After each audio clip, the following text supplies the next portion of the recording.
கோட்பாடு ஒன்று இருக்கு. சாதி அரசியலாகி அதிகாரத்துக்கு வந்தா சமத்துவம் சகோதரத்துவம் செத்து போகும். மதம் அதுவே அரசியலாகி அதிகாரத்துக்கு வந்து ஆட்சியை செலுத்துமானால் அங்க மனிதம், அதாவது மானுடம் செத்து போகும்.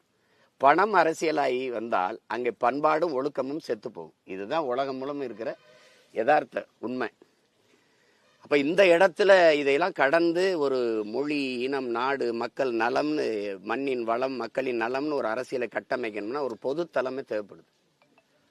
உங்களுக்கு தெரியுது, எல்லா சாதிக்கும் தலைமை இருக்கு. ஆனா உங்கள் மொழி இனத்துக்கு எல்லா சாதிக்கும் சேர்த்து ஒரு தலைமை இருக்கா? யாராவது சொல்லுங்க. அப்புறம் ஒவ்வொரு மதத்துக்கும் கட்சி இருக்கு. ஆனா இங்க மனிதம் பேச கட்சி இருக்கா?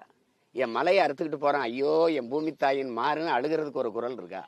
ஐயோ ஆத்து மணல் அல்லாத அது பூமி தாயின் ரத்த நாளங்கள் அவன் நரம்பு அறுக்காதேன்னு பேச ஒரு குரல் இருக்கா?